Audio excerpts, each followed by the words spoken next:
Hello and welcome back to this episode of the Engage 8 podcast. I am Josh and my co-host Mike. Today we have a ton to cover as NFL free agency is finally underway. There was a ton of moves this week, more than we could even talk about in one episode. So we will be probably talking about it over the course of the next few episodes, but we're going to do our biggest chunk here today. We also are finishing our division recaps with the AFC and NFC North recaps. We'll talk about all those teams in detail and give out our end of season awards for those divisions. We will start here with free agency. The way we're going to do it for this episode is we're each going to give our 5 free agency moves we want to talk about. We discussed them prior, so we're not going to have the same 5. So we'll talk about 10 total, and then we'll go back and clean up some miscellaneous ones that we didn't mention and all the big ones around the league. We'll go one by one. Mike, do you want to start first with your first one here to talk about? Yeah, I'll start with my first one. Pretty big move in the great landscape of things. Geno Smith leaves the Seattle Seahawks in a trade to the Las Vegas Raiders to reunite with his former head coach, Pete Carroll. Big move there. The Raiders now have their quarterback with Geno Smith. He has some decent weapons. They were also able to bring back Max Crosby with an extension, but I like this move for the Raiders. We talked about Geno Smith on our preview a couple weeks ago. We think he's a good quarterback. Has a little bit of turnover issues, but I mean, on the completion percentage, he's great with that.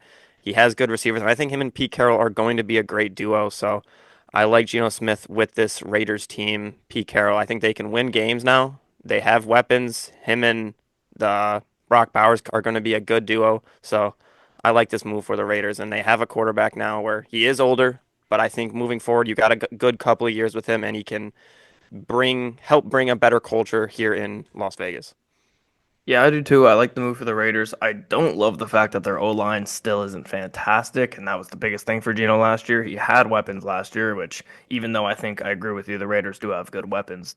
Can't argue with the fact that the Seahawks have had possibly the best wide receiver hmm core in the league last year, and the O-line sucked, and that's why they weren't able to make the playoffs. He still got him 10 wins, but they weren't able to make the playoffs because he was just pressured play after play after play, and that's the only time when he's not at his best and he can't be at his most efficient is when he's pressured a lot. So I'm concerned about that, but hopefully Pete Carroll can dial up some protections and uh, get him safe and being able to be his efficient self. It is a tough division too when you think about Yeah, I mean, the teams he's going to have to go against. I don't understand why any coach would want to go to that division, and that's why we've seen the most recent coaches that have gone to that division are legendary coaches. Harbaugh, Carroll, Payton. It's hard to want to go to that division, but legendary coaches in that division. My first move to talk about here is DJ Reed to the Detroit Lions. Of course, I love this move for the Lions. They lose Carlton Davis to the Patriots, and I don't know if you saw Mike that press conference with him and the Patriots. It was just like a I did really not. awkward. Like he walked in and he was like, "Oh, no applause," and then no one Oh, clapped, and it was just, oh my God, that's a tough watch. But he ends up making. Let me get the stats on him because Carlton Davis got a fucking bag. Where is he? After 18 million a year, 18 mil, is that what it was? 34 million total, or And then 34 million in guarantees, 18 million a year.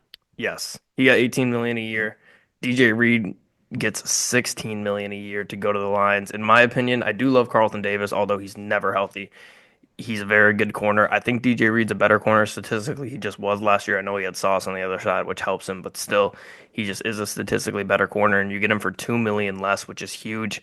Shout out to Carlton Davis, though he does get his payday. It seems like the only reason he went to the Pats was for the money, and he gets his money. So, congrats to him. But DJ Reed, 3-year deal, 16 a year. I think is really efficient. I think it's one of the better money wise deals of the entire week this week. He's going to be a cornerback one immediately for the Lions lineup next to Amik Robertson, of course, behind him. He's going to have Branch and Kirby Joseph, and Terrion Arnold will also be with him in the cornerback spot. So, Lions are building up this secondary.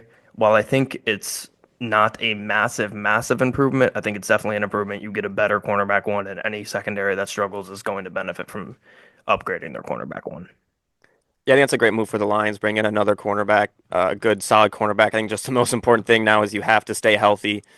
There's so many injuries last year we'll talk about in a little bit, but it's important to stay healthy. And with Carlton Davis going to New England is a lot of money, but I also do think that him and Christian Gonzalez are going to be a very solid cornerback duo in New England. That's going to be two great corners that you're going to have to go against. My next move here is the other quarterback move that happened to the Seahawks this time. Sam Darnold signs with the Seahawks. Nice, nice move for the Seahawks. I think he's obviously was a great quarterback this season. He gets 33 and a half. He's getting paid 33 and a half million this season. He lost some of those receivers, but they bring in Cooper Kupp in free agency and another move. They still have JSN. So he has weapons in Seattle now. He's not going to have the same coaching as he had in Minnesota. KOC is obviously one of the best offensive coaches in the NFL, but I like this move. He's going to have a chance to show that it wasn't just the coaching. He has weapons. The offensive line is the concern.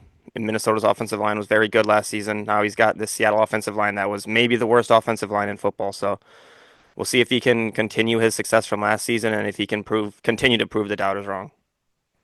Yeah, bouncing off that, my second move here is Cooper Kupp going to Seattle. There were a lot of people that prior to this Cooper Kupp move, when Darnold signed with the Seahawks, took it as this is a pretty bad situation now. Of course, you don't have DK anymore, you don't have Tyler Lockett anymore. Your head coach is in his second year. Gino just left. The O-line sucks.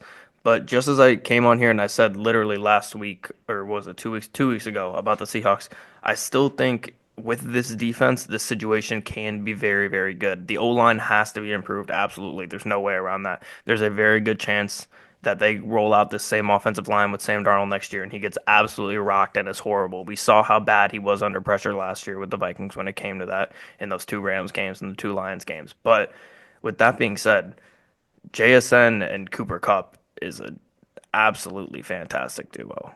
I think they're going to be very, very good. They're calling them Blackjack because they're 11 and Hmm. 10, 21. That's going to be a very good duo. We said JSN has the opportunity to be one of the better receivers in the league next year. We know Cooper Kupp's a past Triple Crown winner. He still has it. He's still a great route runner. He still has great hands. Just needs to stay healthy. It's something he's always struggled with in his career.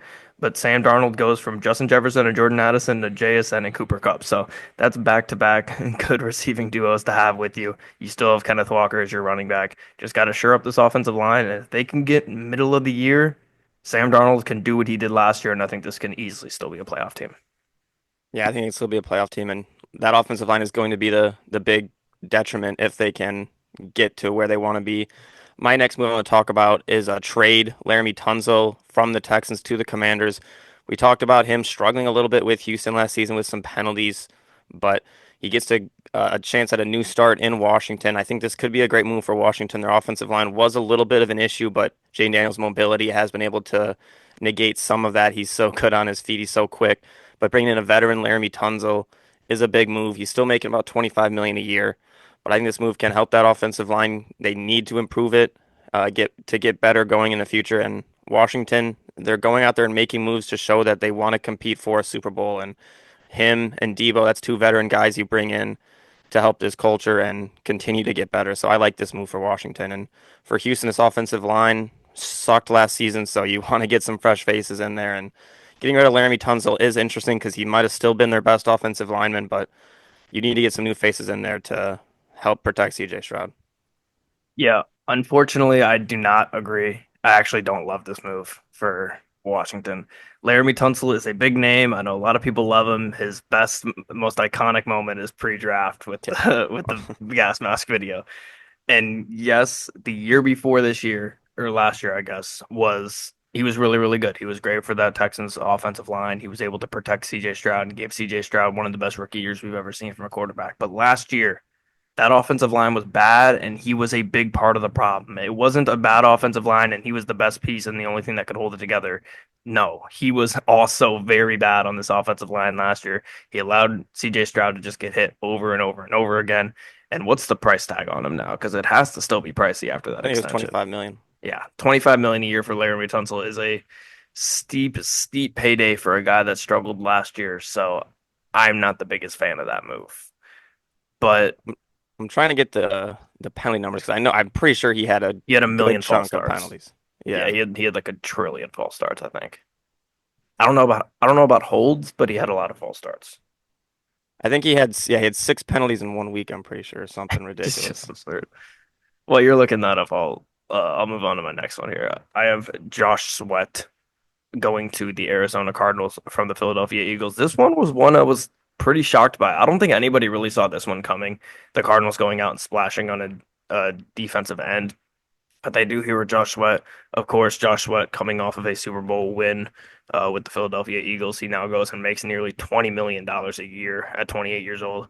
to play for the Arizona Cardinals. So huge for him. Cardinals, I think they absolutely needed this. We've talked over and over and over again about how this defense has talent. They don't have a ton of big names, but they have talent. They're solid against the run, they're solid against the pass, but they're not great at either. They're kind of a jack of all trades, but a master of none.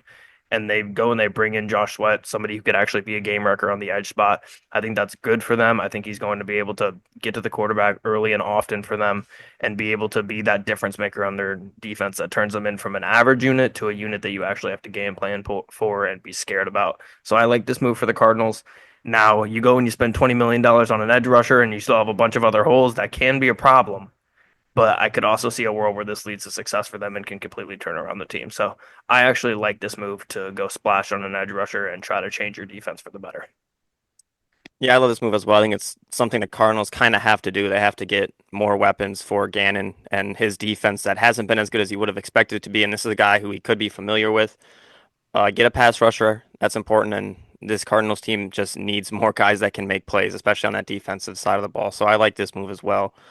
The next move I'll talk about, I'll continue to talk about a different pass rusher. Joey Bosa goes to the Buffalo Bills.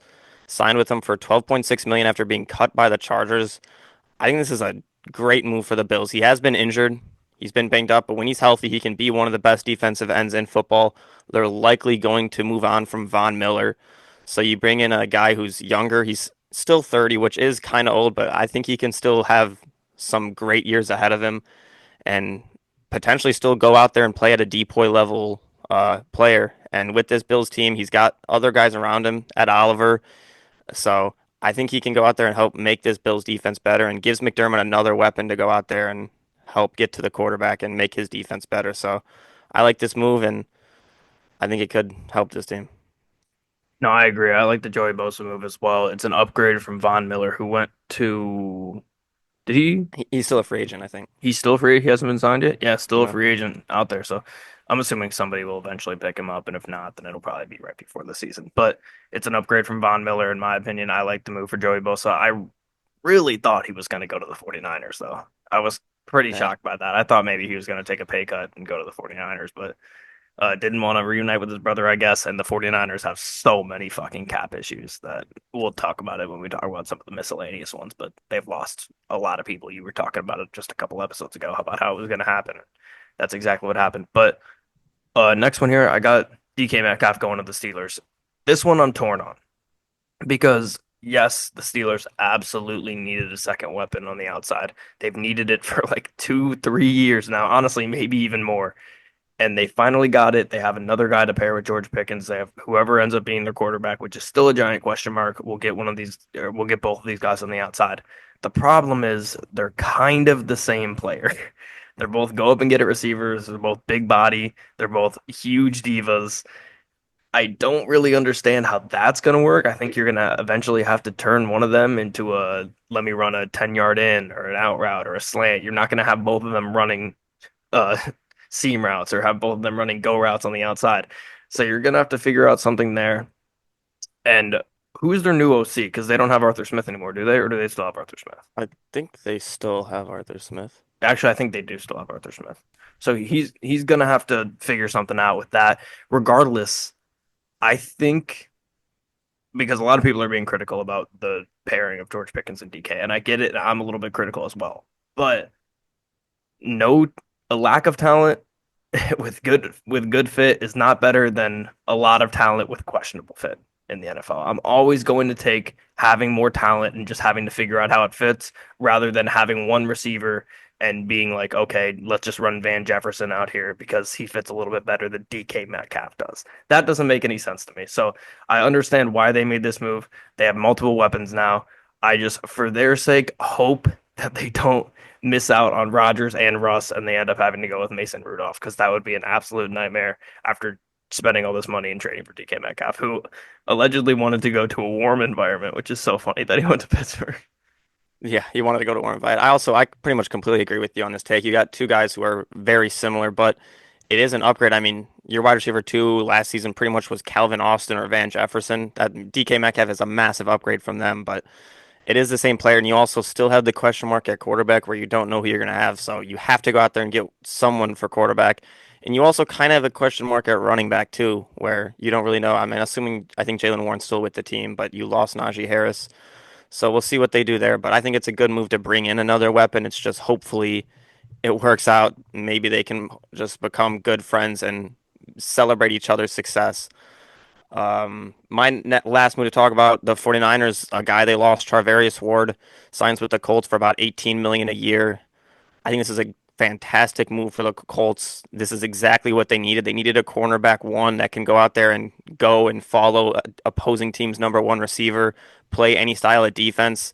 It's great for Lou Anarumo's defense specifically. You got two guys, Charvarius Ward. They also brought in Cam Bynum, which is another great move for the Colts to get a guy in the secondary. They needed to improve the secondary. It's one of the worst in the NFL last season, bottom five in passing yards given up per game, but just watching games, they were atrocious. They didn't have enough weapons, and now you bring in two guys who are going to immediately be instant impact players. Charvarius Ward, Kenny Moore, Jalen Jones. That's a solid cornerback trio you have there with Cam Bynum behind him and Nick Cross. So the secondary is looking a lot better for the Colts. It's again just going to come down to will Anthony Richardson be able to become the player that they expect him to be. They did bring in Daniel Jones for a quarterback competition, but if Daniel Jones somehow becomes the starter for this Colts team, I would almost guarantee it that there's going to be a head coaching change in the offseason and a general manager change. So Anthony Richardson will be the quarterback next year. The Daniel Jones is really not too much to look into other than they just paid him way too much money. What if he wins the competition though? If he wins the competition, there's no way that Chris Ballard and Shane Steichen stay. What if he ends There's up just being no. good? If he ends up being good, that's completely different. But let's look at the facts here. It's not going to happen. Yeah. I mean, they this is the ultimate ultimatum for Anthony Richardson though. If you can't be You Daniel beat Jones in a out Daniel quarterback Jones, yeah. battle, you're just not a quarterback. Yeah. So you would if Daniel Jones wins this quarterback battle, you're gonna blame Steichen and Ballard and not Anthony Richardson? Well, I mean, Chris Ballard, how many opportunities do you have to get a quarterback? He's I agree with whiffed that, on yeah. four. You don't get that many opportunities. You should not get that many But opportunities. I mean, like, are you gonna be in denial and say that it's the coaching fault? Or are you gonna or if he wins, are you gonna actually think that he won the battle? Or do you think it's more of a personal I think statement? it just depends on how he looks on the field. Like if he still sucks when he goes out there during the season, then I would say it's he just got out there because they absolutely have to. I mean, he has to be the starting quarterback week one. Otherwise, I just I just would be completely shocked. You talking about It would Richardson? make no sense. Yes, Richardson. Yeah. I mean, I agree. It would be insane if Daniel Jones wins that. Shout out Daniel Jones though. Get Yeah. 16 million after what's happened in the recent years with him, and he goes to probably the best situation He's he could possibly go to as far yeah. as getting a chance to win. He's like the LeBron James of Tim Boyles. He is. No, he actually is. I love when people use those. The LeBron James of whatever player, whatever shitty player. But my last one here, I have Devontae Adams going to the Rams, replacing Cooper Kupp. Now you have Devontae Adams and Puka Nacua. Is that the best wide receiver duo in the league? I'm Uh, gonna say no. I still would take Higgins and Chase. yeah, I'd say Higgins and Chase probably But still. people have been talking about Devontae and Puka being a great duo, and I agree. Double number 17s. It looks like Puka's going to number 12, I think, is what he's choosing now. I forget what number he's switching to, but I like this move. We talked about a few episodes ago how imperative it was for the Rams to keep Matthew Stafford for this offense, and they Oh, do keep Stafford, and then they go and they bring in Devontae Adams. They do lose Cooper Kupp, but when you bring in Devontae, that's pretty much an even go in my opinion.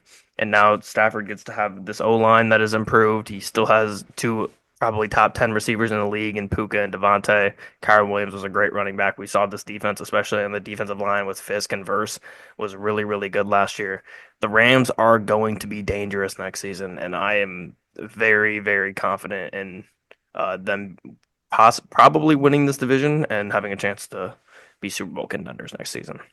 I'd probably agree with you. I think they're probably the favorites to win that division no matter what. The 49ers have a lot of issues where we don't know what their roster is really going to look like next season, considering they've lost so many guys.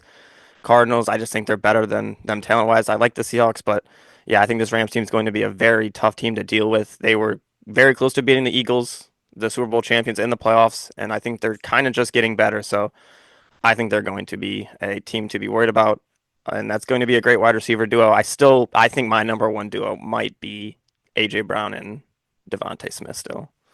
Yeah, I kind of forgot about them as well. They're in that conversation I'd as put well. I'd put them one, Jamar Chase, Higgins two, and then maybe this duo at three. Yeah, I would say that's easily the top three. And then yeah, and then I think a little break and Tyreek Hill and Waddle. Yeah, I mean Waddle never plays, Yeah. and who knows what Tyreek Hill is gonna be doing next year. And then a little bit of a break, and then a minor on JMO. But okay, a couple of random ones that we haven't talked about. Let's see. Javon Hargrave goes to the Vikings, 15 million a year. I think that's a fine deal for them. They haven't had a great interior defensive lineman in a little bit now, so I like that move for them. They also brought in Jonathan Allen, another interior Yes, D lineman. yes, which Vikings made a lot of moves. that's two great moves from them. Their defense was great last year, especially on the D line. It's going to be great again this year. They keep Brian Flores, which Which it is didn't look like they ridiculous. were going to. So their defense should be great. They Offense has a couple question marks, but they bring in two interior offensive linemen and Will Fries and Ryan Kelly. yeah, So they're making moves on the interior. Ryan Kelly, he is older, but he was solid last season. And Will Fries is a fantastic offensive lineman. I think a little bit of an overpay for Will Fries. They gave him, I want to say it was like yeah, 17 million a year for an interior offensive lineman is a pretty big deal, but he's also coming off of a pretty bad injury. So we'll see if that works out. But he is a great offensive lineman when healthy. Was a top five PFF guard when he was healthy. they're also losing Cam Robinson's contract because he's a free agent now. I don't know where he hasn't signed anywhere yet, so we'll see what happens there. They're going to get back what's his name, Christian Darrisaw from injury at some point next season, so that'll be good for them. I We already believe they talked about cut what was it? Bradbury or Yes, whatever. yes, yes, yes. They did cut Bradbury, and I don't think he signed anywhere, to my knowledge. I can look it up. I'm just getting James Bradbury. It was a Huh. very, very busy start to the offseason for the Dude, yeah, I Vikings. mean, there's so many moves. This list is so long. What else? Oh, we didn't mention Marcus Lawrence going to the Seahawks. You said you wanted to talk about him. Well, yeah, a little bit of drama. DeMarcus Lawrence leaves for the Seahawks. I think he said he wanted to go to a contender, and Micah Parsons didn't take too kindly to that, and they each exchanged some words on Twitter. Always fun to see, especially former teammates arguing on Twitter. They were going at each other, and seems like there's some bad blood. But DeMarcus Lawrence, who was a longtime Cowboy, was not talking too fondly of Micah Parsons, calling him a podcaster or whatever. So we'll see how that works. Yeah, I mean, there you. What was the thing? It was like if you did a little less time tweeting and a little more winning, like you were part of the teams Oh, I too, was bro. tweeting, yeah, So yeah. I didn't really understand that one because he was a part of the team that wasn't doing a lot of winning. So I don't fully understand that one. What else do we got here? Harold Landry to the Patriots. Patriots sneaky good free agency here. Let me see all their moves in total because I liked a lot of the deals they did. Harold Landry, I think that's a great deal for them. Carlton Davis, like I said, bit of an overpay, but he's a great corner, so I think he'll be good for them. Robert Spillane is a great linebacker. They bring in Josh Dobbs. What do they call him? What is his nickname? The It's like something Pastronaut, with an astronaut. It's something with an astronaut. Pastronaut. But Pasternaut. Yeah. Right. That's it. Yeah, Pasternaut. They bring in the Pasternaut. Who else did they bring in here? Matt Collins, which that's a great signing at receiver. He's an underrated receiver. Morgan Moses from the Jets. Pretty good for agency period, I would say, for the Patriots. I think it's pretty solid. Still need a receiver, but to be honest, this receiver class was pretty ass. So what were you gonna do? Got to go draft somebody. yeah, I think they can address some of those situations in the draft. T. Higgins never made it to the market, so they didn't have a Yeah. chance to go after him. But yeah, I like the move for that they moves that they made so far. I think the Carlton Davis one is good, bringing in a cornerback to pair with Christian Gonzalez. And Mike Vrabel's the head coach there, so he's going to bring in guys that are going to come and perform and usually play up to their contract. If not, they play for more than their contract's worth. He tends to do that. An extension. Josh Allen gets an extension, stays at 55 million a year, does opts not to become the highest paid quarterback in the NFL. Takes 5 million less than Dak Prescott took. He said what's 5 million going to do for him? He'd rather just help the team in that aspect, which I respect, but 55 million is It so much helps the money team that so much. yeah, 5 million helps so much, but 55 million is just a ridiculous number. There's now, I You believe think his five. family's gonna be okay? Yeah, I think they'll be all right. It's not like his wife's not making Yeah. much money either, you know? More. Yeah, but I think four quarterbacks making 55 million a year. Joe Burrow, Josh Allen, Jordan Love, and Trevor Lawrence. I think two of those quarterbacks might be worth a little bit more than the other two, but um, good for him. Wait, who were the four? Josh Allen, Jordan Love, Joe Burrow, and Trevor Lawrence are all making Oh yeah, 55 a year. yeah, it's tough. And Well, then Dak's then making Dak's 60. 60, yeah. So yeah, You got Mahomes. I mean, questionable on some of those. where's Mahomes? Jeez Louise. Well, we all said when the Mahomes deal happened, when you sign an 11-year contract or whatever it was, you're putting yourself in a position to end up making lower than a lot of the guys on the market in a few years, and it didn't take that long to happen. 14th. Chiefs, it was a great deal. It 14th. was a great deal. 45 million a year. He's got the same that Kirk Cousins has right now. Which is just crazy. Kirk Cousins, by the way, apparently is going to stay a Falcon. They're keeping him prisoner on the Falcons, I guess, Yeah. which there seems to be a lot of bad blood over there. Khalil Mack stays with the Chargers. We didn't mention that. So good for the Chargers. They look like they were going to lose both edges this year, and they get to keep Khalil Mack. So that's good for them. We Evan talked about Engram. the Bears. What was it? Evan Engram's going to the Denver Broncos. I think this is a great move. We said they needed to Oh, go yeah. out and get some more weapons for Bo Nix, and they go and get Evan Engram, a solid tight end who can be a little bit of a game changer. He's not going to help that much in the run game. He's almost going to play more like a receiver role, but I think that's a good deal. 11.5 million a year. Get him out there with Marvin Mims and Cortland Sutton. I think that could be a solid little trio. But I still think they need one more receiver, and they need to go for another running back. Javonte Williams left. I want to say he went to the Chargers, but the Cowboys, I think. Who went to the Cowboys, you said? Javonte Williams went to the Cowboys, a little three Oh, okay. million a year deal. I So didn't see that. Broncos still need to go out and look for a running back unless they're content with Jaleel McLaughlin. Or they tell Genty to move down a state or two. Yeah, I actually don't know if it's a state or not, state or two. So it's literally why I said it like that. But yeah, Southeast. um, Hassan Reddick, edge rusher, goes from the Jets to the Buccaneers. Weird situation with him on the Jets last year. Didn't want to play because he wouldn't sign an extension. Went from the Eagles to the Jets. Weird, whole really weird deal. But he's on the Bucks now. He got his 14 million a year. I'm sure he's going to be happy there. The Bucks edge rushers beginning of the year were not that good at all. They couldn't get any pressure. End of the year, they were really starting to dial up pressures. Todd Bowles figured it out, and now you add a guy in like Hassan Reddick. That's huge for them. Bears, Grady Jarrett, also like that move for them on the inside. He's he was of course a dominant interior defensive lineman for a while. Is he past his prime? Definitely. He's 32 years old, so when you're a big guy in the trenches like that, once you get into that 32, 33-year range, it starts to get a little bit tough for you, but I still think he's got some gas left in the tank and I like this deal for the Bears. Yeah, just a couple more here. DeAndre Hopkins does leave the Kansas City Chiefs, goes to the Baltimore Ravens. Nice little weapon add there. He is a little bit older, but it's just another good guy for Lamar to throw to, a good weapon. Um, and then one kind of the last one maybe I got here is Chase Young stays with the Saints, getting 17 million a year. They say he's the first guy to make generational wealth based off aura. Kind of agree with that. I mean, 17 million? I'm just seeing that now. Holy. yeah, he was solid with the Saints last year. I don't think he was 17 million a year good. He He does have hasn't aura. been as good as he was. I mean, his NFL career I'd say kind of has been disappointing so far, but he's making money in the NFL, so you got to respect him for that. And they The also way he brought plays in is Justin tough. Reed. Yeah, the way he go after the snap toss. So Judon, who we talked about last episode, free agent, hasn't been signed by anybody. Who else was I going to talk about here before we finish? Am I reading this correctly? Did Mike Williams go back to the Chargers? yes, that was the last one I wanted to say. Mike Williams back to the Chargers.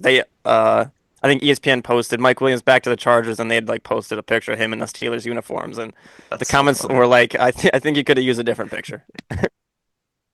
That's So hilarious. What else do we got here? That might be it. Oh, CJ Gardner Johnson gets traded from the Eagles to the Texans. This was like mainly a cap thing, I think. hmm Basically, the Eagles have a ton of young guys that they need to re-sign over the next 2, 3 years. And if you keep a guy like CJ Gardner Johnson, you're not going to be able to re-sign those guys, so they got to go. Kind of, I think, maybe a similar situation to why we see Zadarius Smith get cut from the Lions for virtually what seems like no reason. You got a shit ton of young guys you're going to have to pay. oh That means you're going to have to get rid of guys. So that's basically it, I believe, unless um you have any more. Mekhi Becton, where did he go? I saw. Oh yeah, he went to the Chargers. Yep. That's a great deal for the Chargers. They have the tackles they need. They go and get an interior offensive lineman that will help them. What Eagles Becton's a lose tackle? a. He's been playing guard. Really? Yeah, he's He been the played guard. guard Oh yeah, yeah, last year in with the the Eagles. Yeah, Eagles. it's true. Yeah, he's been playing guard with the Eagles, and he was fantastic with Philadelphia last season. So they lose him.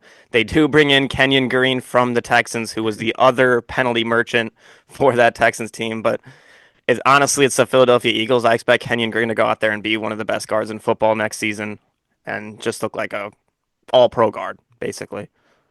Titans also get Kevin Zeitler from the Lions. He had to sign a last minute $6 million deal with the Lions last year. He has a phenomenal year with the Lions. He goes and ups that to 9 million this year. So great payday for him.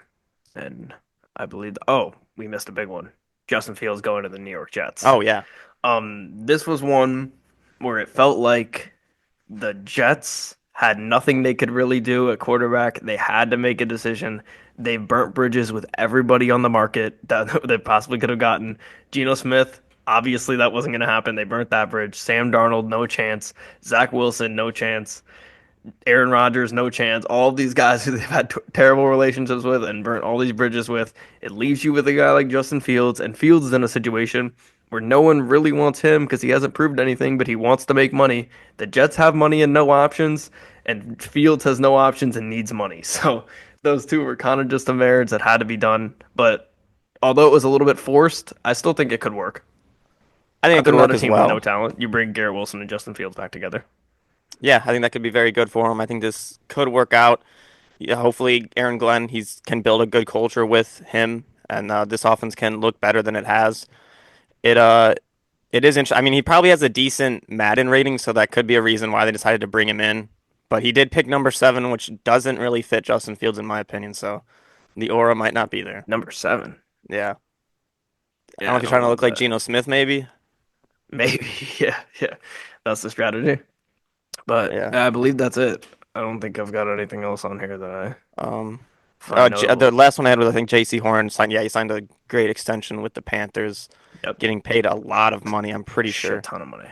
Yeah, his family's gonna be Yeah, okay. 25 million a year. I think his family was already okay with his dad, but yeah, he's getting paid Yeah. 25 million a year for the Panthers. Good extension there though for Carolina. He's been fantastic for him. Their defense has been rough. You need to keep a guy like that. And the Chargers bring in Najee, so they have unlimited good running backs Yeah, with him. they have J unlimited J. solid running backs. I think I don't know if J. I'd say good. I I'd think say JK solid. was good last year. He was good. When he was healthy, he was just good. And then Najee, yeah, I guess. But I bet Najee will be pretty good in that offense. Yeah, could It be. feels like that He's offense, Jim Harbaugh offense with Najee Harris, that has his name written all over it. I feel yep, like.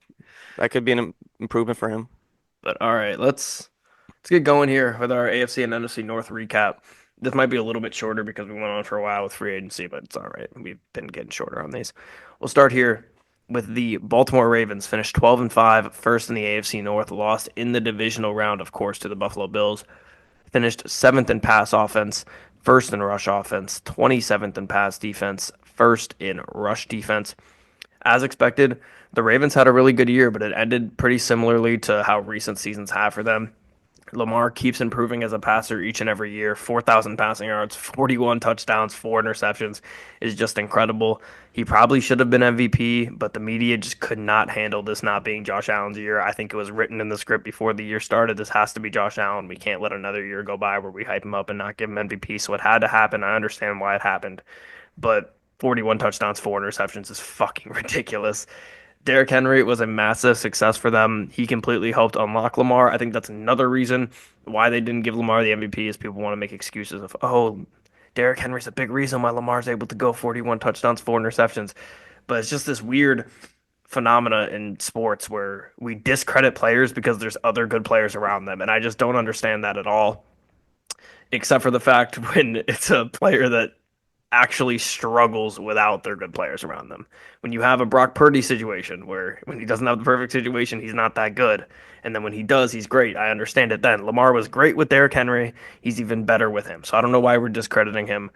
I was worried about their secondary preseason being a little bit young. They started out rough, but it got better as the year went on. They moved Kyle Hamilton into the box, and their pass defense got infinitely better after they moved him there. They did lose to the Bills in the divisional round. Mark Andrews is going to have to live all offseason knowing he was a big part of that reason that they lost that game for Baltimore, although I do not believe he's the only reason. One player is never the only reason in football. Lamar is arguably the most talented quarterback in football right now, and in my opinion, probably should be back-to-back MVP, but his playoff choking has been a real thing. He has been significantly worse in the playoffs than he has been in the regular season. It's just a fact, unfortunately. I do want to give him some of the benefit of the doubt, though, because of how tough the AFC is, but I can't be critical of Josh Allen's playoff performance or his team's playoff performances and falling short in the AFC and then give Lamar the benefit of the doubt because the AFC is so good. So I have to be critical of them both, regardless of how good the AFC has been. Both of these guys need to get over this hump and finally beat Mahomes and get to the Super Bowl. So I have to be critical of Lamar, but regardless, just another year in the 2020s for the Ravens, excuse me. Yeah, continue to fall short. They had a little bit of a rough start to the season. They struggled early. That defense, like you said, was not great. But as the season went on, that defense continued to get better. And towards the end of the season, they were one of the best defenses statistically in the last 7 to 8 weeks of football. They still need to get a little bit better. They lost Mike McDonald, their defensive coordinator. Zach Orr came in and he took a little bit to get going, but that defense was good. They were great versus the run all season. Only gave up about 80 rushing yards per game. Not as good against the pass, second worst in the NFL, 244 yards per game. The biggest thing is just trying to get over that hump in the playoffs at this point for this team. They're going to be in the playoffs pretty much every year, no matter what, as long as Lamar is able to stay healthy. He's maybe the best talent that football has right now. He's incredible. Played at an MVP level. Like you said, the stats are just ridiculous. Derrick Henry came in. He was ridiculous. This offensive line had some issues, but Lamar Jackson is able to get rid of those, and Derrick Henry as well. The offensive line, it doesn't need to be as good when you have those two guys. They had the best red zone offense in football, touchdown percentage at about 74%. That's only going to continue as long as they have those two guys on their field. So this team's going to be great moving forward. They're not losing too many guys. Josh Jones, offensive tackle, already left for the Seahawks. We saw Michael Pierce retired, so congrats to him on a great career. But we'll see it. They are going to have to replace some guys on defense, but offensively they should be similar. They lost Aguilar and Deontay Johnson, not losses at all really, and they were able to bring in DeAndre Hopkins. So this offense is going to be maybe the best, at least top three in the NFL next season. It's just they got to find some guys to replace on defense. So I trust them to do that. And as long as you have Lamar Jackson, you're going to be in the hunt for a Super Bowl. Yeah, I mean, I completely agree with that, and especially it's not even just Lamar. This team is just so talented every year, Oh yeah, so they're gonna be in the hunt. and Harbaugh's a And great coach. yeah, even though he's gonna get flack, but all the coaches who have been in it forever are gonna get flack when they Hmm. don't win or get to the Super Bowl every year. Look at Mike Tomlin, who we're about to talk about in point 0.4 seconds. Little bit different. I'd say Definitely a a little little bit. bit, 100% different actually, but they both have one Super Bowl though, right? Yes, they both have So one. and Got to win in the playoffs though. agreed. Do they have? I think Tomlin has one more appearance though, right? Does he? Yeah, Steelers when they lost to the Packers and when they beat the Cardinals, Yeah, lost to the Packers because I knew they beat the Cardinals. and Lost to then the the Packers. Ravens Yes, just when they won against the Niners, right? I believe so. Yeah. Because he wasn't on the 2000 No, team, so there it is. Maybe Tomlin is the better coach, but that was older though. That was. I mean, it's been a decade plus. yeah, no, definitely. Steelers 10-7, Decades. second in the AFC North, lost in the wild card round. 26th in pass offense, 12th in rush offense, 23rd in pass defense, and 11th in rush defense. Typical year for the Steelers here in the 2020s. Didn't look special for months, but won a ton of games, then collapsed right before the playoffs, lost their last 5 games, including that playoff game. Started with Justin Fields, who played pretty well overall, then went to Russ after Russ came back from injury, and he was solid as well. Both were pretty solid. Neither of them were great. Neither QB had a good wide receiver core or a good O line, as we just said when we were talking about free agency. So I don't want to put too much blame on them, but neither of them are special, to be honest, right? At least right now in their career. Obviously, Russell Wilson at one point was, but my concerns were fairly correct for this team, O-line, wide receiver, etc. Although I did pick them last in the division at the beginning of the year. It was when I go back and I look at my notes from preseason, it was almost exclusively because of the fact that I thought Cincy and Cleveland were going to be a lot better than they were. I had the Steelers winning anywhere between 7 and 10 games. They do finish with 10 wins. I thought 8, 9, 10 wins, could be third or fourth in the division, and ended up being second with the Bengals finishing just 9-8 and the Browns having a complete nightmare season. The Steelers are just stuck in this purgatory of having a good head coach who can win them games with a bad roster, but not having a good enough roster to win a title. That's their issue right now. Steelers haven't won a playoff game in 8 years now, dating back to 2017 when they made it to the AFC title game, lost to the Patriots and Brady. As of this recording, we still don't know who their QB is going to be next year. It's most likely Russ, Rodgers, or Rudolph, and it's looking like it's not going to be Rodgers, so probably Russ or Rudolph. Which, man, that settling for Mason Rudolph would be brutal at this point for the Steelers. They lose Najee, as we said, but they are gaining DK. Regardless of the fit there, they needed another wide receiver, as we said, in the free agency portion. Just a lot of question marks going forward, especially with this quarterback situation. If I were them, I mean, to me, I said it. What was it? When I said it in like December or January. It needs to be Rodgers. It's the prophecy was Rodgers to the Steelers. I know it'd be cool to see him fill the Brett Favre prophecy and go to the Vikings.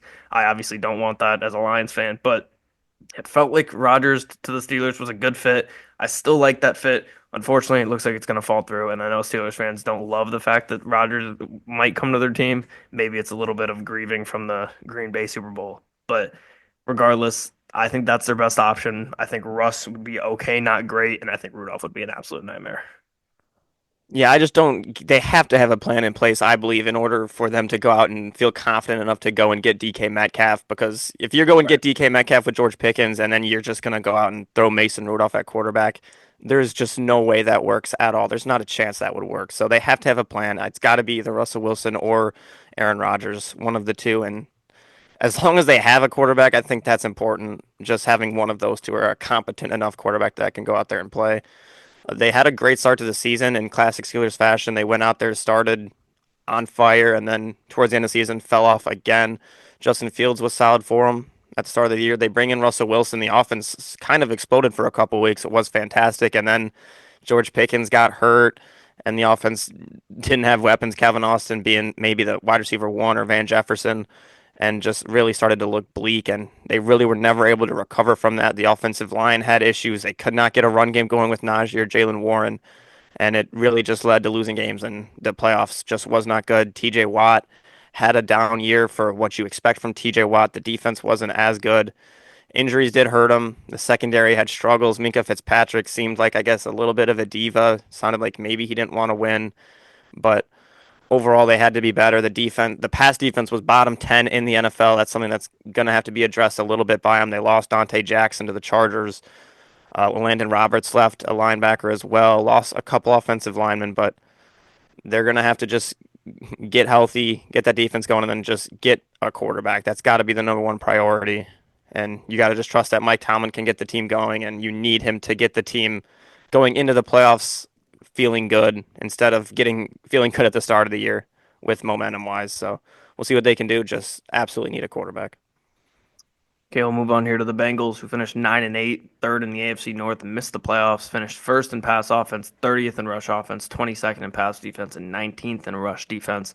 The Bengals were one of the biggest stories of the entire season for how polarizing this team was. Starting with the offense, they were one of the best all year. If they even got close to winning this division, Burrow probably gets close to walking away with this MVP. Nearly 5K yards, 43 touchdowns. He was phenomenal. Jamar Chase wins the Triple Crown, and T. Higgins has a pretty good year as well. Would have been better if he was healthier for longer, but obviously that was not the case. He had a lot of hamstring injuries, I believe it was. Chase Brown broke out late after a rough start for them. It looked like they were going to have no rushing offense, but he eventually got going. He's a pretty good receiving back, and I believe he's still on the team, correct? Oh, Chase yes, Chase Brown. Brown. Yeah, Yes, so they he's only going to lost be Khalil Herbert. right. That's what it is. He's going to be a good weapon going forward for them. This defense was just really the story of this really, really bad season.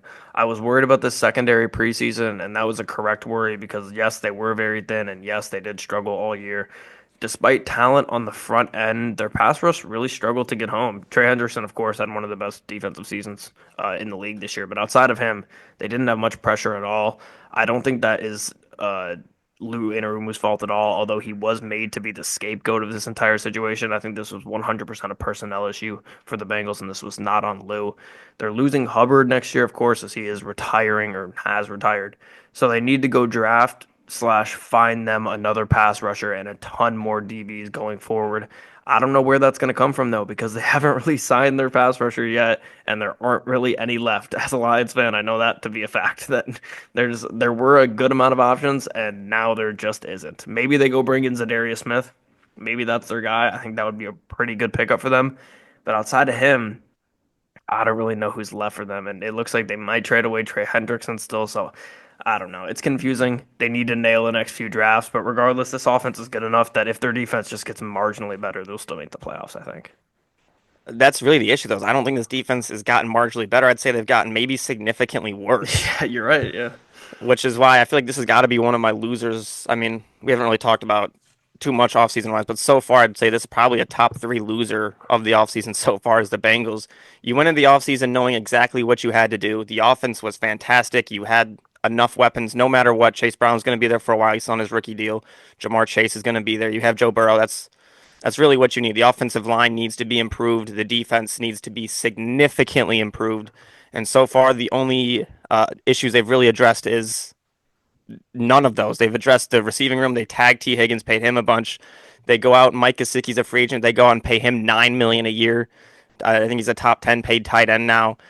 So you have Joe Burrow with his weapons, but you don't have people to block for Joe Burrow, and the defense is getting significantly worse.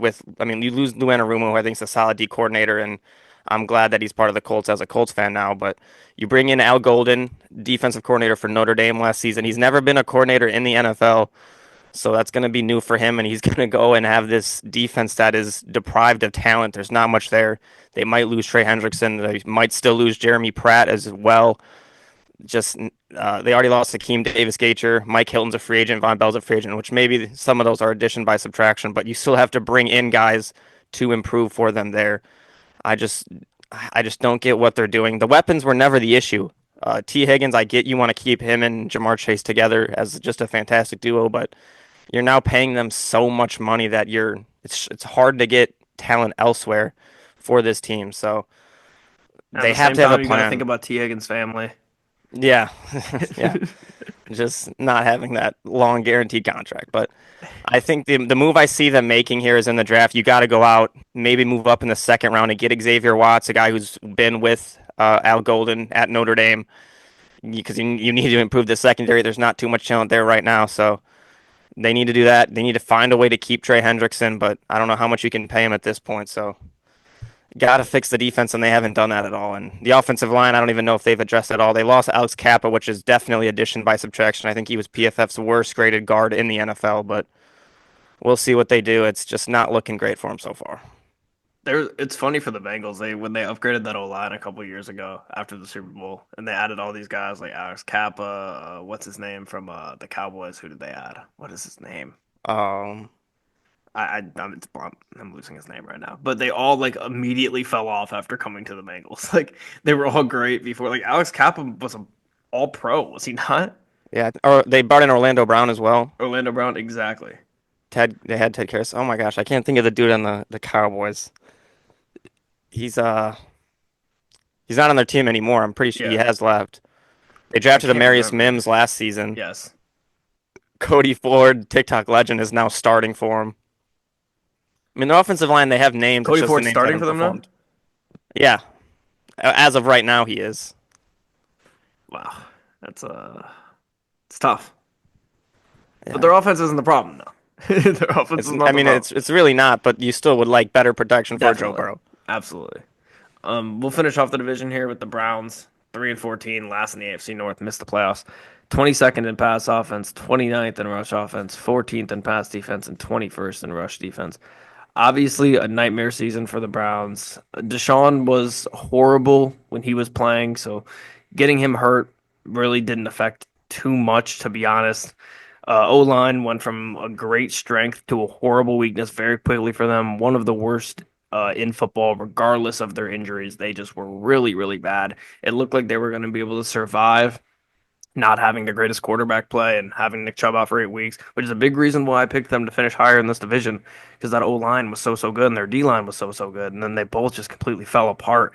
Nick Chubb was bad when he came back and got hurt again, but it was 100% on the offensive line. He stood no chance. They couldn't block for anybody. DTR, maybe one of the worst quarterbacks to ever play in this league, just absolutely horrible. The few weeks with Jameis were electric, especially with how well Judy played. But outside of that, this is a tough team to watch overall. The defense was pretty bad outside of Myles Garrett. They got Garrett to agree to stay in Cleveland, though, by giving him more money than God himself. So at least they get Myles Garrett back home. He said he's focused on winning. At least, why lie, bro? We know. Yeah. We know what's up. There's no reason to lie. This team absolutely has to get a quarterback in the draft. The Deshaun experiment was an absolute fail. He's going to miss most of next year, if not all. I think it would be a huge mistake if they didn't draft somebody. Yeah, the quarterback situation for them is just a wild situation. It's got to be so hard to be a Cleveland Browns fan watching Baker Mayfield and his continued success in Tampa. He's been a top 10 quarterback, maybe almost top 7 quarterback in the NFL.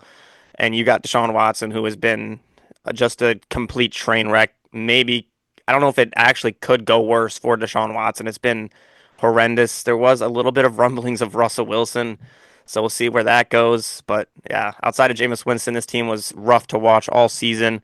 Very similar to the Titans in the aspect of the defense was solid and maybe passing yards and rushing yards, but they gave up the fifth most points per game. Did not get help from the quarterback position. Turnovers were the main issue. They had the exact same amount of turnovers that the Tennessee Titans had. They were tied for first in the NFL with 34. So we'll see what they do there. But the defense is losing a decent amount of talent. Ron Thornhill is a free agent still. Offensive line, Jedrick Wills is a free agent. We'll see if he's still going somewhere. But a lot of guys. Nick Chubb, I'm not sure if. Did they extend Nick Chubb? I'm not sure. I think he got extended prior, right? Before he got hurt. I want I to don't say he know. was extended prior. I'll look it up. Yeah, no, he's Nick Chubb is currently a free agent. Really? I did not know that. That is news to me. Nick Chubb's a free agent. He could, wow. A team like the Chargers, I don't know why that just came to my head right away. They got Najee, but man, if the Chargers went out and went for Nick Chubb, that would have been, I think, a fantastic move for them. Well, he's also hurt again. That's true. Didn't he break his foot? Yeah, injuries are a concern, but if Nick Chubb can get healthy, You see the age I too. guess that, yeah, and I know the age, but 29, coming off an ACL and a broken foot. Stuff.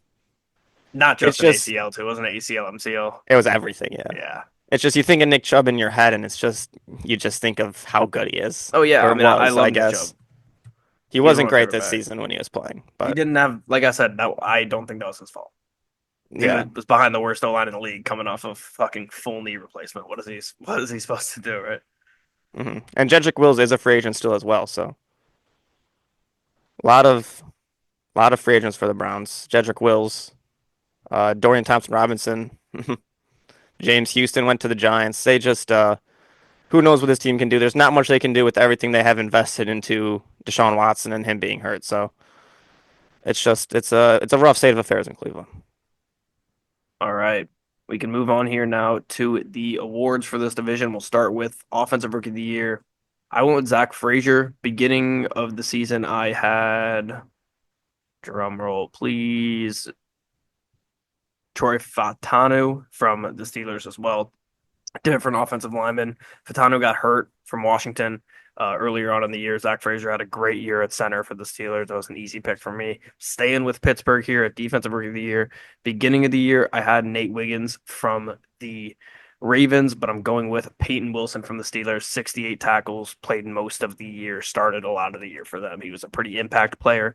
They were able to get multiple rookies who were impact players for them, and that's a big reason why they were able to win 10 games despite not having a ton of talent. Offensive player of the year, very easy for me. Jamar Chase, he wins the Triple Crown, 127 catches, 1,700 yards, 17 touchdowns. Beginning of the year, I had Lamar Jackson. Defensive player of the year, beginning of the year, I had TJ Watt. I'm going to switch that to Myles Garrett. 14 sacks for him. Not his best season ever, but One of them for sure. If it wasn't for Pat Surtain having a fantastic year, he probably would have accumulated another Defensive Player of the Year. And as we just talked about, made himself a shit ton of money this year. MVP beginning of the year, I had Myles Garrett. Of course, I'm not going to have him as I changed him to Player of the Year. I talked about it when we talked about the Ravens. Lamar Jackson probably should have won league MVP. 4K passing yards, 41 touchdowns, 4 interceptions is just an absolute ridiculous stat line from a guy who a lot of us said was a running back coming out of college. He started his career as a running back basically, and he's become one of the most elite, efficient passers in the league. So impressive. Lamar is my MVP. Yeah, that one's pretty easy. But before the season, I had Offensive Rookie of the Year. Another very brutal take from me. But I had Jermaine Burton. I thought he was going to be great for this team. Turned out it didn't go great for him and the Bengals. I'm going to switch that to Zach Frazier as well. He was great for the Steelers. For Defensive Rookie of the Year, I had Nate Wiggins preseason. I think I'm going to stick with Nate Wiggins. He was solid for the Ravens, got better as the season went on. Offensive Player of the Year, I had Lamar Jackson. I'm going to switch that to Joe Burrow. Burrow was fantastic, one of the best quarterbacks in the NFL, helped this Bengals team just stay in the season as a whole. Defensive Player of the Year, I had TJ Watt. I'm going to switch that to Myles Garrett as well. Both had kind of disappointing seasons, but I think Myles Garrett had a better season and he just got paid a ton of money. So I'll give it to him. And then MVP, easy, Lamar Jackson. He was maybe the best quarterback in football throughout the season and is one of the best quarterbacks in the NFL. What was it, 31 or 41 to 4 touchdown interception ratio? Something just ridiculous. 41 to So 4 for Lamar. yeah, 41 to 4. Absolutely ridiculous. You don't see Take those 10 off numbers. there. Classic Josh No, Allen I knew it ended with a one. supporter. I knew it ended with a one. I got it though, Said it 4 41 to seconds 4. ago. Okay. We'll move on here. NFC North, Detroit Football Lions, 15-2, first in the NFC North, lost in the divisional round. Second in pass offense, third in rush offense, 31st in pass defense, sixth in rush defense. I really wish this season ended differently, but when you look back at this season from a wider view or a wider lens, it wasn't a horrible, horrible year. They won 15 games. They swept the best division of football, 6-0, a plus 222-point differential, league high. The next best was like 150. I think it was the Bills were like 157 or something. I look at a team like the Eagles, who they win the Super Bowl, and you see on their parade they had 21 of 22 day one starters that were available and played in the Super Bowl. And the Lions had like 11 of 22 available for the playoffs. So it's hard to look back and say, I don't know if they really ever had a chance, to be honest. They could have put on a miracle performance. They could have had third and fourth stringers and practice squad players come in and win the Super Bowl for them, but it was just really never going to happen. By the 11th or 12th or 13th week of the season, we had not even exaggeration, like six, seven, eight practice squad players that, what, 6'7". six, yeah, 6'7", probably more than that, honestly, maybe like 6'17". Practice squad players, dudes that were signed from absolutely nowhere. Where you have Quan Alexander, who wasn't on a team, joins the Lions and starts a game. Jamal Adams, who wasn't on a team, joins the Lions, starts a game at linebacker. That's how bad it was getting, and the Lions were still able to win 15 games in the regular season and get the number one seed and win the NFC North and go 6-0 in the NFC North. So that was all credit to Ben, Aaron Glenn, and Dan Campbell. They were able to get it done. Not in the playoffs, unfortunately. Almost the entirety of their injuries were on defense, though. Almost every single starter and most of the backups for those starters had season-ending injuries. A ton of defensive players that didn't get hurt, slash didn't play, improved and had really good years. Kirby, Jack Campbell, Brian Branch, and Meek Robertson, all those guys had great years. Hutch was on pace to have the best defensive season we've ever seen from a lineman, and his leg blew up in week 5. So that was really the start of this domino effect that led the Lions to just being an absolute hospital team by the end of the year. The offense was pretty healthy all year, though, and it showed. They were top 3 in both rush and pass offense. It shows that if you have a good team and your players don't get hurt, you're probably going to win a lot of games and most likely in the Eagles situation going to win the Super Bowl. Gibbs easily is a top 3 running back in football. Amon-Ra is still top 5. J-Mo broke out and had a 1,000-yard season, more than any Chicago Bear had this year. Goff had an MVP caliber season. He was breaking efficiency records each and every week. I knew that the defensive injuries at some point would catch up to them, and then once Branch and Amik went down in the playoff game, it was all but over at that point. I know injuries happen to every team, but if the Lions had a regular amount of injuries, I think the season ends a lot differently. They were never going to have 21 of 22 like the Eagles. That was not a norm. That was an exception to the norm. And that's a big reason why the Eagles won. I'm not going to say it's lucky. Maybe you have a good training staff. Maybe you just have God on your side. But that's not normal for teams. Normally, a team is going to have 15, 16, 17 of their 22 day one starters available for those playoff games. Eagles had a ton. Lions had the low amount of that stretch. Like I said, I love the addition of DJ Reed in the offseason, though. Still could use some guards. Another pass rusher would be nice. Another corner would be nice. But this team is just still very set up to have a great year next year. Anything less than an NFC title appearance next year, I think, is a complete failure unless they somehow have the exact same injury luck next year, which would be insane. And I don't even want to speak that into existence. Yeah, it was a great, fantastic regular season, best in franchise history, best in almost recent memories. But the injuries just caught up to them in the playoffs, and they were unable to keep it going. Had a ton of momentum going into the playoffs after winning kind of a playoff game, not really in Week 18 against the Vikings. Just winner gets that bye week, but just didn't have it in the playoffs. The injuries hurt them. They lose both coordinators, Aaron Glenn to the Jets and Ben Johnson to the Bears, so they have to replace both of them. John Morton, I'm from Denver as the offensive coordinator, and Kelvin Shepard to defensive coordinator, just promotion from within. It might take a while for those guys to get their legs under them and get going. They might not start the season on fire. They might lose a couple games that you would expect them to win early in the season, but hopefully by the end of the season, they'll be firing on all cylinders and get momentum going into the playoffs, stay healthy, and we can see how this team is at full health. They're not losing too many important guys at this point that they haven't already lost. You talked about Carlton Davis earlier. Malafanu went to the Dolphins. Emmanuel Mosley is gone, but they still have the talent. Bringing in DJ Reed is huge, and I trust this team moving forward to get healthy and have a lot of momentum and just be pissed off going into next season with how this season ended. I expect Amon-Ra to be pissed off, and they have personal reasons to be pissed off at different people in their division. So I think they'll have a lot to play for, and I expect them to win this division again next season. Okay, next one here. Vikings 14-3, second in the NFC North, lost in the wild card round. They finished eighth in pass offense, 19th in rush offense, 29th in pass defense, and second in rush defense. Obviously, this was a completely unexpected year for the Vikings overall. Most people thought that this would be a punt year from the Vikings as they waited out their new quarterback, JJ McCarthy's injury, and they used Sam Darnold as a bridge, but that was not the case, and Sam Darnold ended up having a phenomenal year, 4K passing yards, 35 touchdowns. We all failed to realize that similar to the 49ers at points, when you have phenomenal weapons, a good O-line, and a genius head coach, almost any quarterback is probably going to look pretty good in that system. And that's basically what happened here with the Vikings. Brian Flores did his thing for most of the year.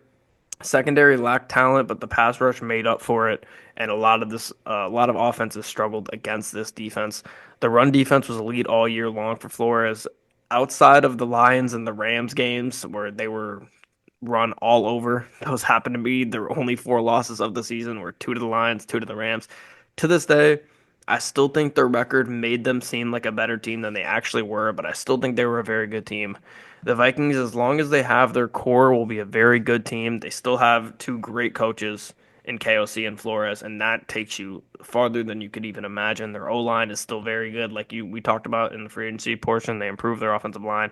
You still have Addison, Jefferson, and Hawkinson, and two of those three guys are really, really good. So I think this Vikings offense is still set up to be very good, even with JJ McCarthy. I don't feel great about him going forward. I think if it's Rodgers, they're going to be pretty good because I think Rodgers still has gas left in the tank. But as a Lions fan, like I said, I'm hoping they just rock with JJ McCarthy going forward. Yeah, it doesn't. I feel like whoever is the quarterback though in this situation is completely set up for success. They have the 100%. weapons: Justin Jefferson, T.J. Hawkinson, Jordan Nelson's a solid wide receiver too. They have all the weapons, a good offensive line, but they decide not to bring back Sam Darnold. They only had four losses this season to two teams: two losses to the Lions, two losses to the Rams. Outside of that, they were pretty dominant. Played in a lot of close games. That kind of seems to be how these KOC teams tend to play. They play close games, but they win them. So it doesn't matter. Is that sustainable in the playoffs? We haven't seen that yet, but they have the talent. And if JJ McCarthy can go out there, he has every weapon to go be a good quarterback. So We'll see if he can do it. The defense was fantastic. Brian Flores was incredible. He doesn't really get considered for an NFL job. I'm just assuming that is because how everything went down in Miami with the exposing them for asking him to pretty much lose games. The Yeah. the Tua situation was rough with how he treated Tua, but he's a fantastic defensive coach, and if that continues, that's just such a plus for this Minnesota team if he really never gets head coaching consideration. Maybe it almost gets to a point where it becomes an Eric Bieniemy situation where he's so good that he decides to try and leave to go to a different team to maybe improve his resume to become a head coach. But right now in Minnesota, he seems to be very content there, and is this defense is only going to continue to get better with how he's played. They did lose Cam Bynum. That could be a loss, but they brought in just a ton of talent so far in free agency. A lot of veterans, but talent regardless. Yeah, the Brian Flores situation is very weird. I Um, I don't know how to feel about that at I, all. I I think it's just owners don't want to have to. Deal with the bullshit. And honestly, Yeah, I like he did do it to himself, unfortunately. he did it to himself, but I mean, I'd also be These pissed dudes if hold. the owner's asking me to lose games, Oh no, I basically. agree. I no, I completely. I'm not saying he's in the wrong, but it's just these guys hold grudges, man. Yeah, They hold grudges. And honestly, I still think though if the Bears didn't get Ben Johnson, I still think they would have hired Brian Flores. I do believe that though. I do. yeah, I Brian I Poles can isn't see that, holding that but against Brian Flores. yeah, Ryan Poles is the guy who I think would go out there and get him. Yeah, absolutely. Maybe he'll go to As college. long as the McCaskies would allow it. Yeah, but I mean, I don't know if they have much critical thinking in their Yeah, brains to be honest to that is make true. that decision. But we'll move on to the Packers here, 11-6, third in the NFC North, lost in the wild card round, 14th in pass offense, sixth in rush offense, eighth in pass defense, and seventh in rush defense. Interesting season for the Packers overall. A ton of injuries on offense for them, but the guys kept coming back, and they made a ton of these games winnable because their injuries didn't really coincide. It was kind of one after another, but a guy would come back and another would get hurt. Jair Alexander was very hurt all year, but he wasn't very good when he was playing, when he was healthy, to be honest. Pass rush was solid all year, finished 11th in sacks in the NFL, sacks per game, I should say, so that's pretty good. Defense was steady all year. They weren't a dominant unit, Jesus, but finished eighth in pass defense, seventh in rush defense, so they were definitely a strength of this team. It was an up and down year for Jordan Love. He threw a ton of picks, got hurt multiple times, but had very, very good moments. Josh Jacobs was a huge success for them, had a very good year, 1,300 rush yards. Jaden Reed had a great start to the year, but really had a tough end. After those first few weeks, he kind of disappeared and just kind of just fell off the map. Didn't have a crazy stat line after that. All year, they were one of those teams that was good enough to beat all the decent teams, but not quite good enough to beat the Lions and the Vikings of the league. Going forward, I still like this team because of how young they are, but this defense and this O line is only getting worse, and some moves are going to need to be made to improve this team going forward. But regardless, they're still the Packers, and no matter what, they're going to be in the mix. It's just kind of how this division and this team goes.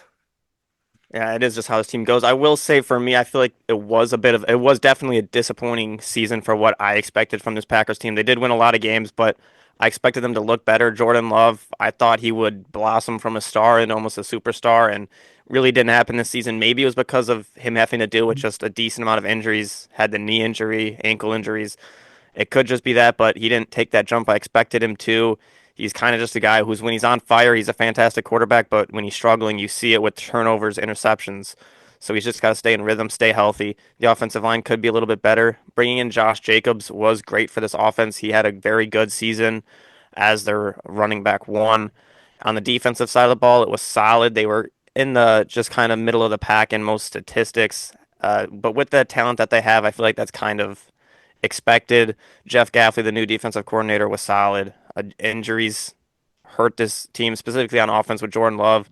The receiving room was banged up a lot with Watson. Jaden Reed had to deal with injuries. So going forward, if they can stay healthy, they really just mainly need Jordan Love to stay healthy. So we'll see if they can do that. And they haven't really lost too many guys in free agency that are going to affect this team. Eric Stokes left, Eric Wilson left, but not too much. And moving forward, I expect this team to continue to stay in contention in this division, but I just don't think they have the talent at this point to beat. Honestly, I think the Bears probably have more talent, and especially the Lions have more talent than this team. And with the Vikings as well, it's just such a good division. It's hard to find where you're going to be. Okay, speaking of the Bears, we'll finish off this recap here with them 5 and 12, fourth in the NFC North, missed the playoffs. 31st in pass offense, 24th in rush offense, 17th in pass defense, and 27th in rush defense. Brutal season for the back-to-back offseason champs in the Chicago Bears. Finally fired head coach mid-season, collapsed after that, but it had to be done. They needed to get him out of there. Lost 10 in a row at one point this year. A lot of us said that this would be one of the best situations for a rookie QB ever. We did fail to realize just how bad this offensive line was. We knew it wouldn't be great, but it was to the point where it absolutely ruined the season. And I don't want to just blame the offensive line because you can't just blame the offensive line. It's the offensive line being coupled with a quarterback who cannot get rid of the football. He holds on to it too much. It was a problem at USC and at Oklahoma, but you can get away with that in the Pac-12 when you can in the Big 12 where it's two bad defensive conferences where you can just run around, run past defensive linemen all day, and then finally one of your receivers gets open and you hit him. You can't do that in the NFL, especially if you don't have a good offensive line. I think these weapons for the Bears are still pretty solid. DJ Moore, I think, is a little overrated, and Keenan Allen is old, but I believe Rome's going to be a great wide receiver, and he had a very solid rookie season. Solid rookie season for Caleb as well. At times, his reads were off. He wasn't always accurate deep, and like I said, he held onto the ball way too long, but he was a rookie in a nightmare organization, so he gets a little bit benefit of the doubt there. Regardless of him not being bad his rookie year, he most definitely was not the best rookie quarterback. And you can make the argument that he wasn't even a top two rookie quarterback this year. The defense struggled basically all year long. Montez Sweat, who you had ranked above Aiden Hutchinson to start the year, fell off very, very hard. I'm never going to forget that. Secondary was very mid, as I expected. A run defense that was elite last year ended up being very, very bad this year. I do love the moves they made in free agency. However, I th- I don't know. I think they have a lot of potential going forward, but it's hard to spin this season in a positive direction, in my opinion. They just really were not good this year, and Caleb did not have a phenomenal rookie year. But regardless, it could have gone a lot worse. They got rid of Eberflus, and they got their dream hire at head coach. And when you have a dream hire at head coach and you're bringing a lot of good free agents, it's really easy to forget how bad you were last year.